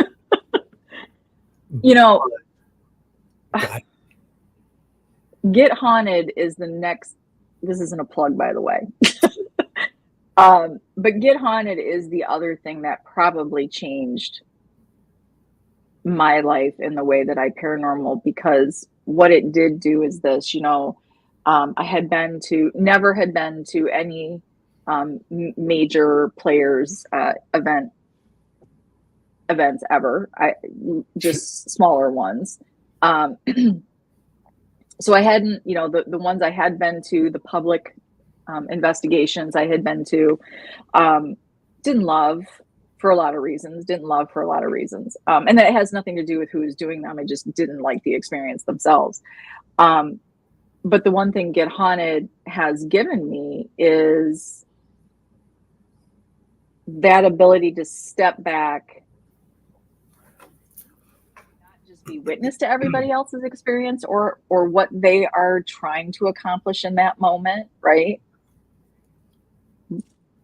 But to encourage them to take that moment in. Well, it was, look, before we ever met, before you ever became a part of this, right?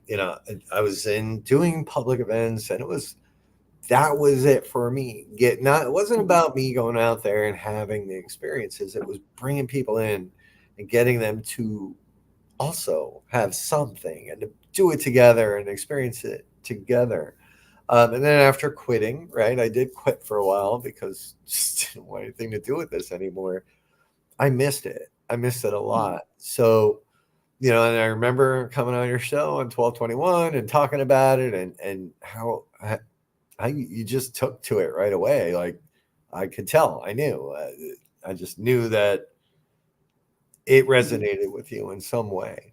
And that's how we build what we build and do why we do what we do. It's not for us to go out and investigate. It's to sit there alongside of everybody and go through those same things. And at the same time, we're learning, right? We're getting a good understanding of how do people experience, how do people paranormal. It's really cool. It's really, really cool. And each story, and that's the beautiful thing. And Kaylee, I want to touch on what you're saying here, but that's the beautiful thing about, I can only speak on Get Haunted events. So please, this is, again, I don't know anything else, but these events have brought people to these locations. Sometimes they don't understand why. Yeah. And then that connection is discovered. So I can't promise you a paranormal experience, but we can promise you an experience in the paranormal is our tagline. However, it seems like when we do these, we're just big on that. For us, it is really acknowledging those moments of you were meant to be here. I noticed for Rob, beginning in February of 2021 with him up until now, you are more accepting to this was supposed to be this way right now. Like you're surrendering. So look, and this is not a plug either, right? For anybody that's going to come listen to us talk on the 22nd of this month, you'll understand why after. And maybe once we get through that, we can share some of that here, right? It's where you just cannot argue the patterns and the insanity. People would call it insanity, but it's purely magic, right? That about who you're supposed to meet, when, why, how. Let's take Wade, if he's still on the side, right? Wade, that was the first time I ever met you on that car ride down, and it was like we were friends forever.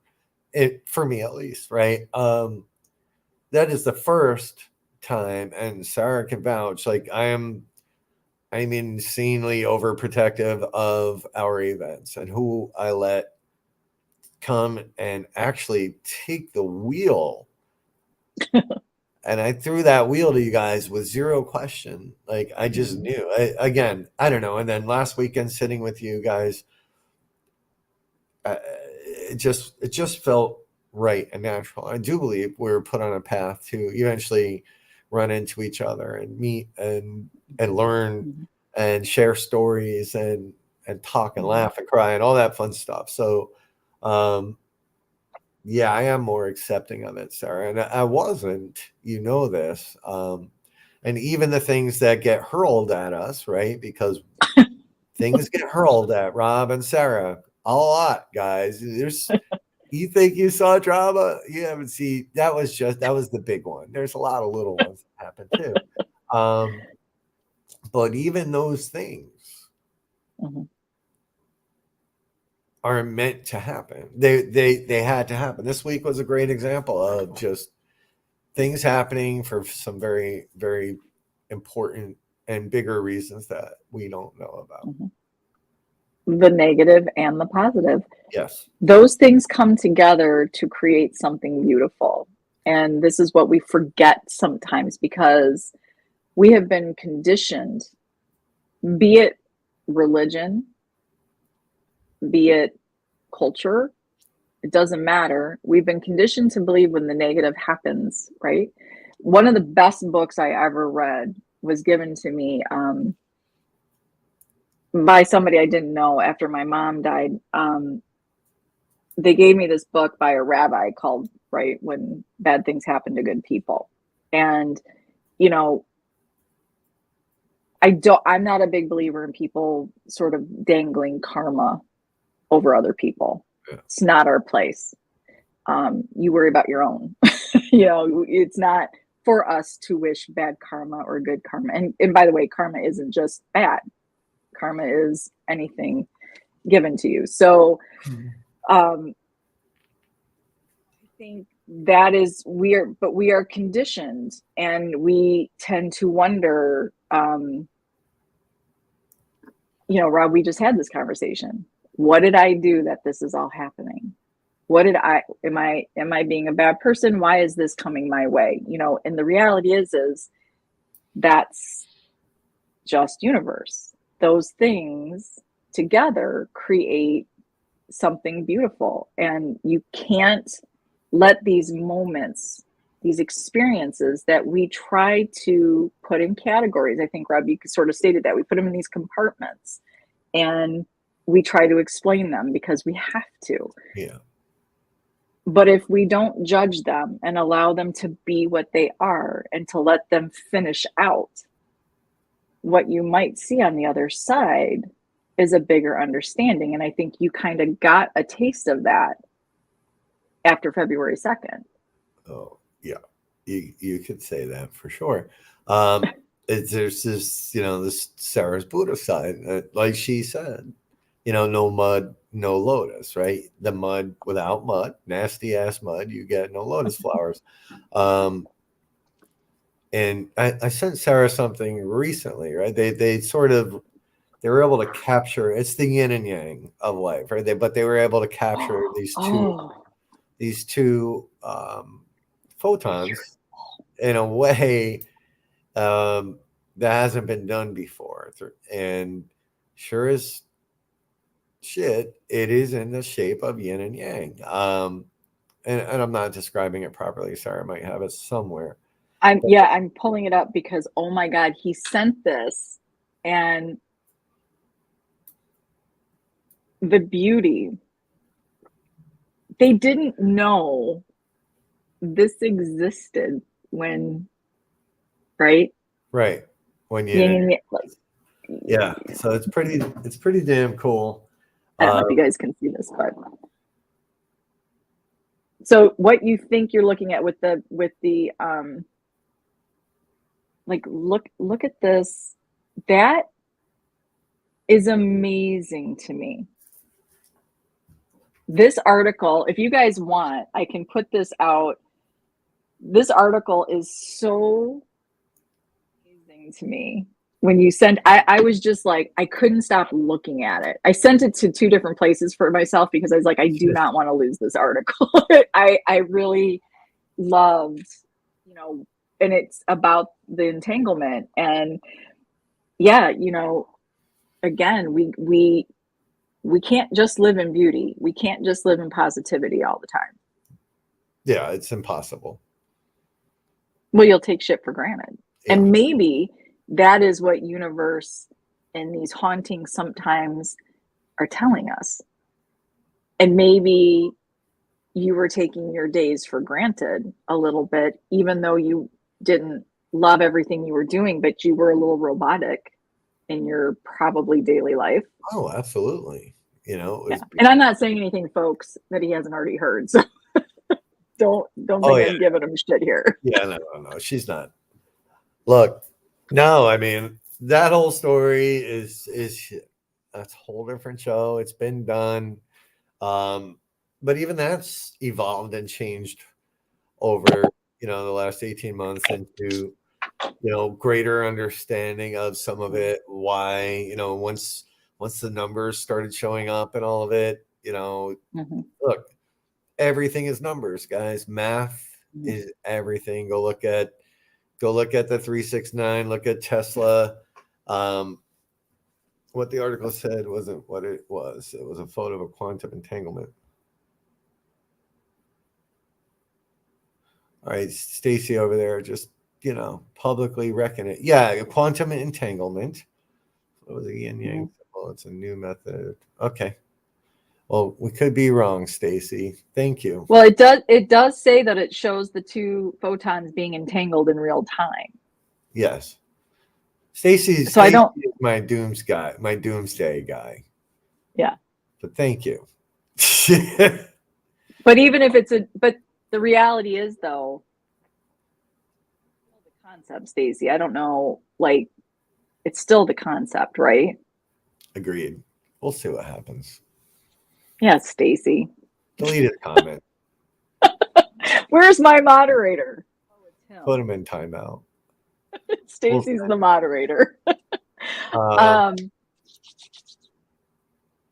Yeah. Wow. All right. Thanks for coming, everybody. Show's over. Never mind. You know what? We've been wrong this whole time. No, but here's the thing, right? Like these are the things that read the article. Adam, I sent it to you. The point is still the same, Dee Dee. And the reality is, Adam, read the article. Let me know what you think. I did send it to you in Messenger.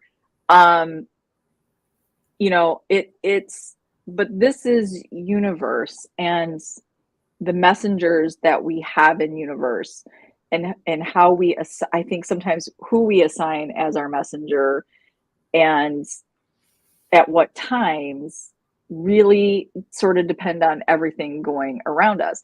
Like Stacy's a very, very well-read and educated person. He knows his stuff.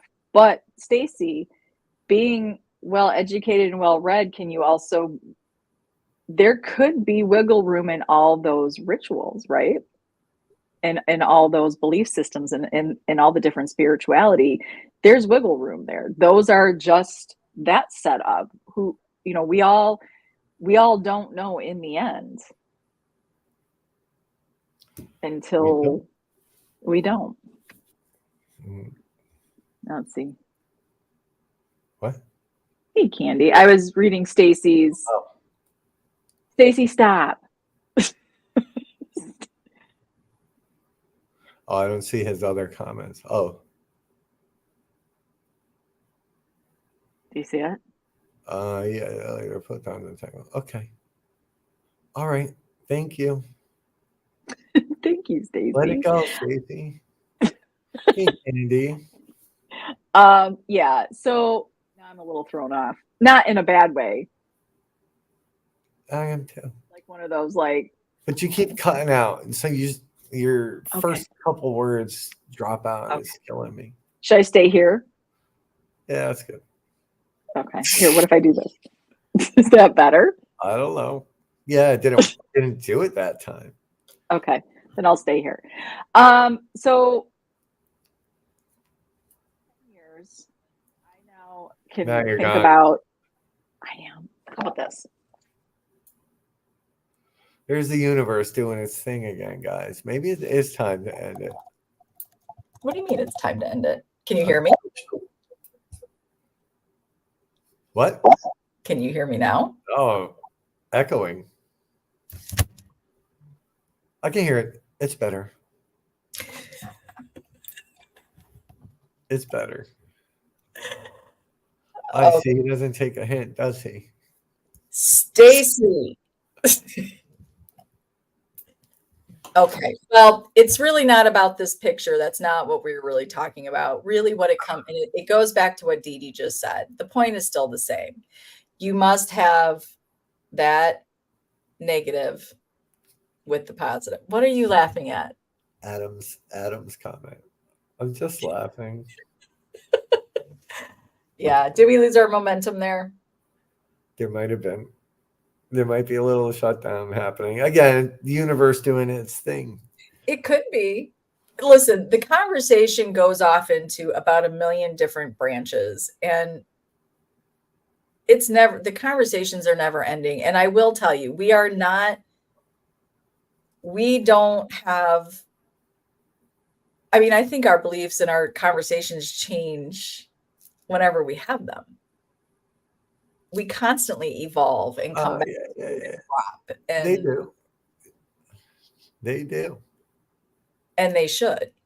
Well, because once you settle on one thing, that means you've made your mind up. And that is not how we grow or how we learn. No, that is the death of experiences, isn't it? I agree. Yeah. Oh, Well, thanks, Stacy. I guess I'll go cry with my article. go cry yourself to sleep with your article. But what do you guys think on the side? I mean, think about your last 10 years. Think about your belief systems, where you're at today, why you're at today. Think about what it is and why it is you are here in the last 10 years. What brought you here in the last 10 years to today? What happened in the last 10 years? Where were shifts? Where it could be as simple as, life and major changes. We think life, that is some big homework. We think life is supposed to be one way, right? You get married, you get great jobs, you get the big house, you have children, you grow old together. It's not always the case. So in our everyday lives, right, things show us it's not always what they say. Right. So if that's our living life, why do we want to control the afterlife with those same rules and boundaries? Because I would say there's no boundaries. No. Hey, Stacy, save it for your show, man. For real. Stacy Sit down. talking with Professor T. You can see him on P3. Yeah, I just, I think for me, like, I have new things to think about because I don't think I really thought I had anything major happen in the last 10 years. And I have. Wow. I've had actually a few things that have probably been very eye-opening. And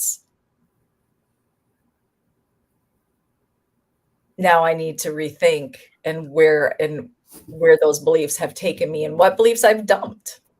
Yeah, well, now that's going to be a whole bunch of new discussions, so I'm excited about it. There you go. We haven't run out of things to talk about. No, I don't think we ever do.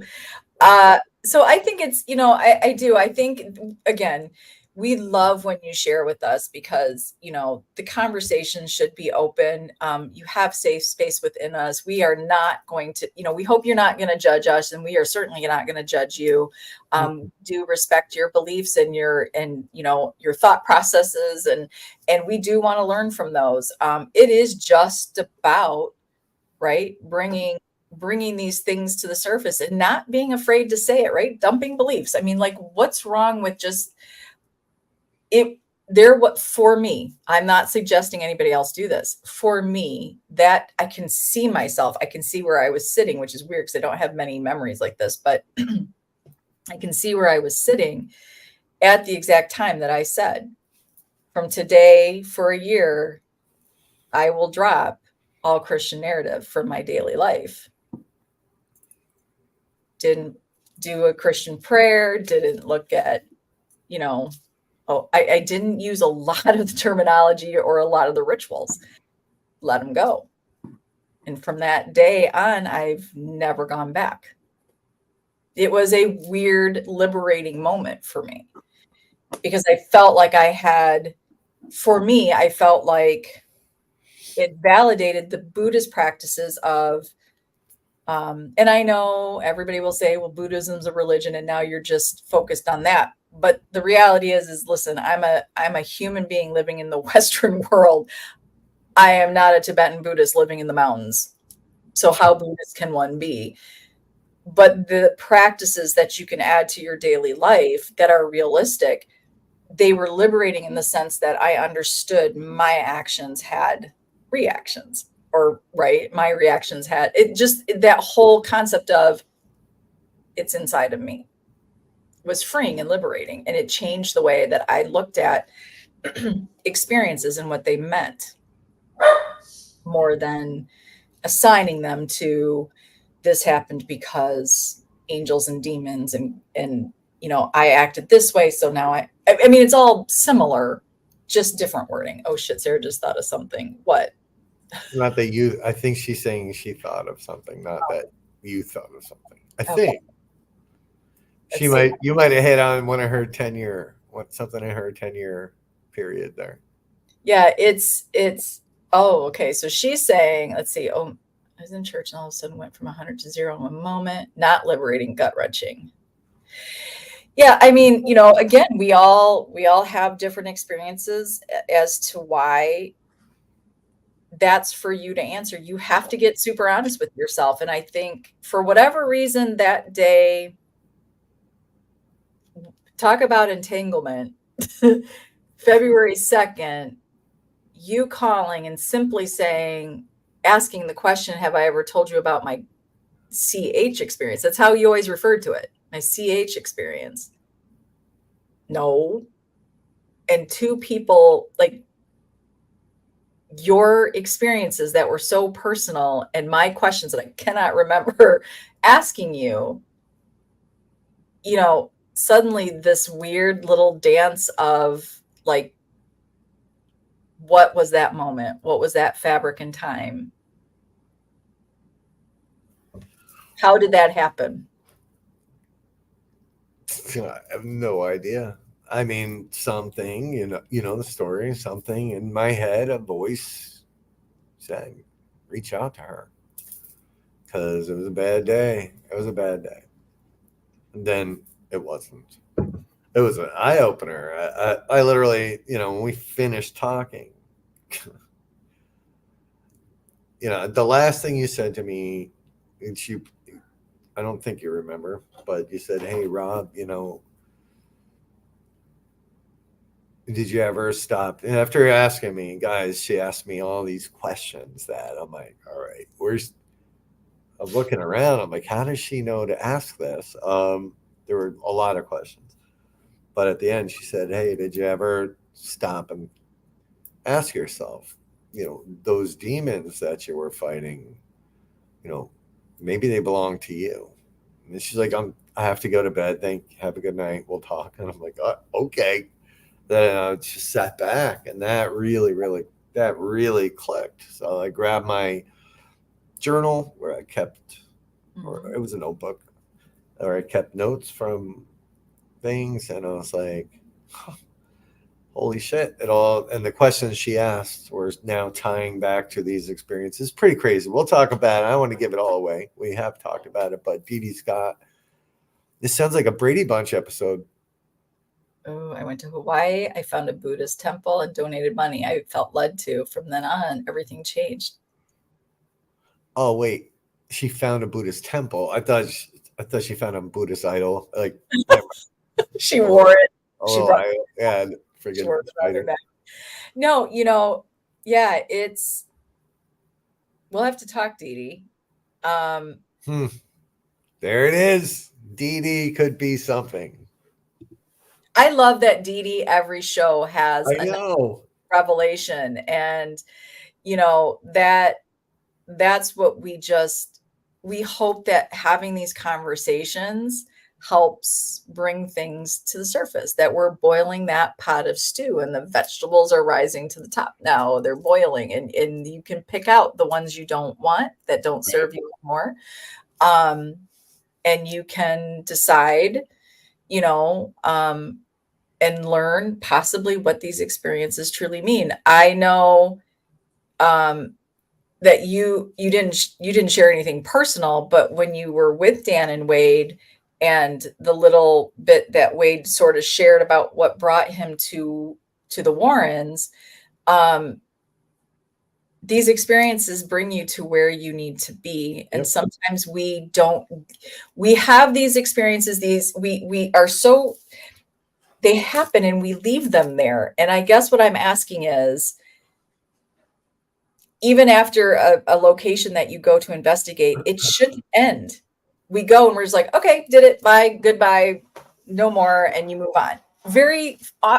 I think, to me, very rare do we go back or really understand. We don't think about what led up to. Dee Dee tries to get you guys to work with her, to do the dreams before and after. we tend to not think about the things that surround that investigation. And I don't think we think about the things that surround the major experiences we feel we've had in paranormal that shaped our lives or our beliefs or our passion. So Kaylee, I didn't forget, you talked about you had an experience at this location that you were at last week with the crew, and you felt that something that you were tapping into could have followed you home. And,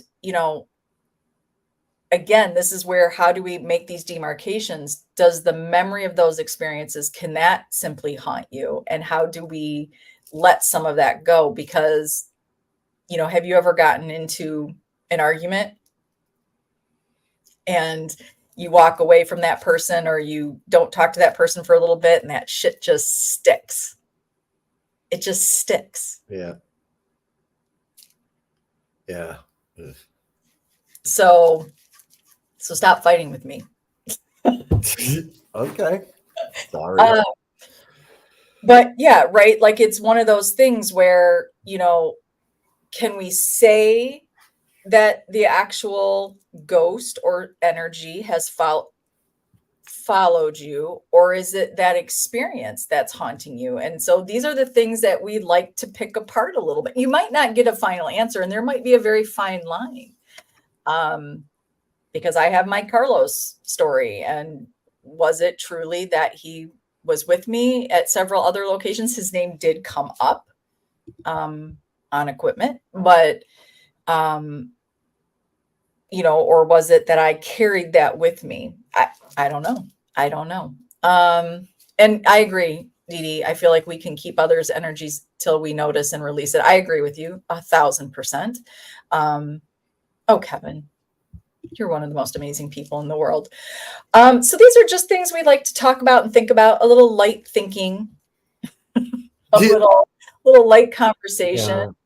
Yeah. I didn't even have any wine or vibes or anything. So I'm straight sober. I have to drive at some point tonight for 5 hours. So wait, I am. You said you're straight sober, as if you're not sober on other shows. No, it's not like I'm hammered on shows, but sometimes I'll have a little of my CBD drink to kind of loosen up. Let's think about our last 10 years together. Okay. Let's think about where we truly sit. Let's think about things that have happened, our beliefs, our experiences, where we are today. Do we carry subconsciously experiences from the last 10 years to today?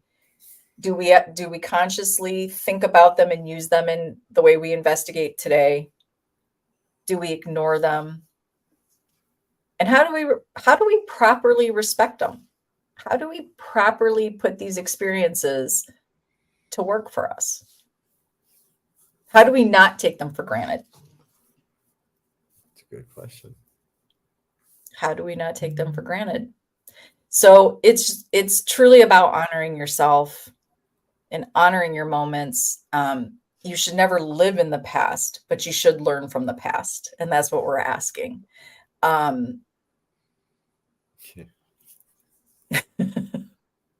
Again, this is a really good week for that lesson to come through, right? I think a lot of situations will pop up, and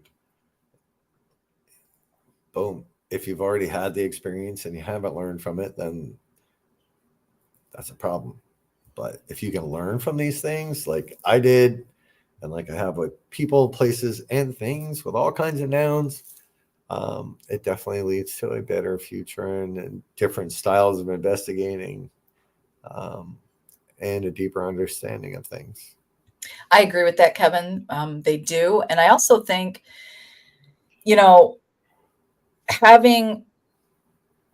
talking about these experiences and sharing like we are on Seek with Your Soul and with each of you, and all the messages that come through. And it's a beautiful thing after the show that people reach out and continue the conversation. That in itself, to me, is honoring your journey. It is so much more than going to a location and seeking that paranormal experience that is out there Yeah. on YouTube or the TV. One thing we should also not take for granted, and to really remember, we are all here together alive today to discuss this. We have survived 100% of our experiences. Yes, we have. So that should not be taken for granted. Yeah, I agree, Kevin. It was taboo. And, you know, here's where, you know, this kind of talk, you know, wasn't always easy for me to be able to find somebody, first of all, and then to open it up very publicly for me. Rob knows I just don't freely talk about a lot of it. But, you know, for some to have these kind of conversations to deconstruct an experience and your belief wrecks a little bit of how they have sort of formed their personality or their, I don't want to say their fame, but their fame or the way they do something. And so it challenges that. I will always be in the camp of you should challenge everything. And the minute you think you know it, you said it, is the minute you stop growing and you don't share with everybody else their magic. You all are so magical on the side. The things you share are beautiful and amazing. And, you know, to see the differences, but I don't know if you guys realize within those differences, there's this commonality, and you guys are talking about it and you're open and you're hearing and you're sharing. This is called conversation. This is conversation without judgment. It's a beautiful place to be in. We know what we know. We don't know what we don't know. And I'll fucking walk those dark corners with you any day. Any day. I do like to do that. So I don't know. I think my next thought of the last 10 years will be more telling than I realize. Yeah, I have a nice long drive Sunday, so I'm sure by Sunday you'll have this figured out. So I'm going to have to hear what your new take is, if there is one. And I'll have to see Dee Dee. I was part of Dee Dee's dream study. And I was very aware of that, and I had very horrifying dreams. So I'm curious if thinking about the last 10 years, maybe doing some Reiki and asking to open up to those moments. Kind of interested now. Yeah. Yeah. I'm okay. I'm okay if something changes for me too. I'm okay with that. Are you guys on the side good with, what if a belief that you really held on to and you really thought in the last 10 years, if made you just go, holy shit, I have to kind of pivot. Are you okay with that? Are you okay to pivot on your beliefs? Are you okay with that, Rob? Santa Claus. You don't believe in him? I didn't. I did until last year. Am I okay with change? Yeah, absolutely. Yeah. I have to be. Everything couldn't have spun around a year and a half ago and landed in its final spot, right? There's going to be change. What if there was something I told you a year ago and then you realized that I was completely wrong on that? You're wrong on a lot of things. Yes, I agree. No, look, is there ever going to be another shakeup? Maybe, possibly. I don't know. Oh, there is. Yeah, probably. But no, I don't. I mean, if you're worried if I'm going to be mad at you, no. No. Well, why would you be mad at me? I'm not a deity. Okay. Well, okay. Then would I be okay with it? Yeah, like I said. Are you open to it? Not are you okay with it because it's me? Are you open to the pivot of something that is coming? Because something is coming. Yeah. Yeah. Yeah. Okay. Are you? Yeah. All right then. Yeah. Yeah. Because I think when you're 50 and out, when you're 60 and out, when you're 70 and out, death becomes something very different. Yeah, it do. And I think for you and I have, if you were blessed to have a parent live to a very ripe old age looks very different for you, right? For me, it ends at 54 and 64. So Yeah. I can't really see past those ages. So it means something very different to me. Yeah, aliens, right? They're coming. They're coming. They're coming. They're already here. Did you They're not here. see the They're movies? here. I know. They came and left. They're done. Yeah. So think about it, folks. 10 years. Think about those things. Really get honest with yourself. You don't have to get honest with us. Get honest with yourself. Think about those things. Think about your experiences, your traumas, your beliefs, where you've really changed. What changed it for you? Was it a person? Was it just an experience? Was it getting honest with yourself in a moment that really changed things for you? Because in the end, I might have been there at that moment on February 2nd, but Rob got really honest with himself. I was a mirror.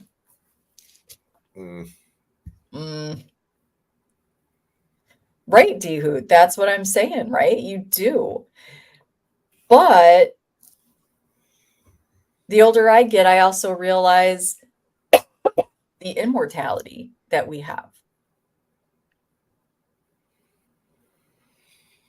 She's a vampire. I do like my meat rare. Just gonna say. Change is inevitable. This is true, Rachel. It is inevitable. And it is a freeing experience. Yeah. I just know, this is what I do know. Every single person that shows up here and talks with us and shares with us, you are seen and appreciated beyond magical people, beyond the facts that you are the paranormal community and you are on this beautiful journey of self-awareness and what your experiences mean. That is beautiful to me because obviously I knew there were more people out there, but because we don't talk about it. Right. We're afraid to talk about it because if we're different, if we talk about these experiences, people jump to, oh, so you don't believe me or you don't believe in this? Not what we're saying. This is not about denying, debunking, or anything else. It's about expansion, period, plain and simple. Expanding a thought, a theory, a belief. That is all. That is all. Well, I still want to kill bugs. Sorry. Spiders. I just killed one. I just killed one before the show. Sorry, he had to go. You can stay here if I don't see you. If I see you, you gotta go. So I agree. But we do take things for granted, though. It's hard to not get into everyday life. So see, everybody's thinking. Everybody's kind of going into their head right now, and I love that. Yep. I do love Well, that. and I do hope more people reach out with realizations if they have them. Talking to some people after the last 2 shows was really cool. Really cool. So if it comes to you, let us know. Yeah. And we don't, let me know. Let us both yeah, know. we don't have to necessarily share anything. You don't have to be super public, but there are things I think kind of like Dee Dee's dream experiment, dream study, this is how we connect. This is how we are connecting here through this conversation. And I think there's more to what we're experimenting say. And I don't know, I can see everybody's minds are flowing and the ideas are flowing. And until Stacy threw me off my game with crashing the entanglement article down. It's fine. It's fine. You have to pivot. You have to pivot. Don't let that happen. That's all right. So last 10 years, folks, truly think about it more than we did last show. This is really about thinking about where you're at today, thinking about where you are today and what the last 10 years how it's okay, Stacy, and how it brought you to today. How did the last 10 years bring you to today? And we're going to continue this conversation with you guys and start bringing you on. We'll start adding people to the conversation. Dee Dee, Yeah. we do have you let the cat out of the bag. In October, we have an amazing guest with Josh Purvis. Super excited with that. What's up with my light? That's my campfire light, as Rob would say. Yeah. I'm in the red light district, Vince. All right. So stop projecting. Here, I'll change mine. It's all good. So, guys, we've kept you for 2 hours. Rob has a long ass drive this evening, so he does have lots of good food for thought on your drive. Maybe you can play this show back, Rob. I'm going to play it back and drive for 5 hours and re-listen to everything and not listen to Metallica. That's what I'm going to do. Yeah. What looks insidious? My light? I don't know. Either my light or yours. Somebody's light. I have to say thank you to everybody that sent me the picture of Rob looking like Jesus with the pictures. I should post those. Wait, what? Yeah, I had people on the side. I said, can you guys take a screenshot because you were doing that? And there's a couple really good ones of you with the light coming out behind your head. So, yeah. So, guys, thank you so much for the conversation. Let's keep digging. We've got lots more digging to do. And I think I'm gonna do my homework. Not that I haven't been, but I'm gonna actually sit down and write out some thoughts here about my last 10 years, because talking this out loud with you guys has kind of brought some things to the forefront. So, oh boy, interesting. Yeah, that's all I'm gonna say. Well, I still have the God helmet waiting for you. I'm dying to see what that does for you. Yeah, is that something people would want to like? Is that something you should film? Yeah.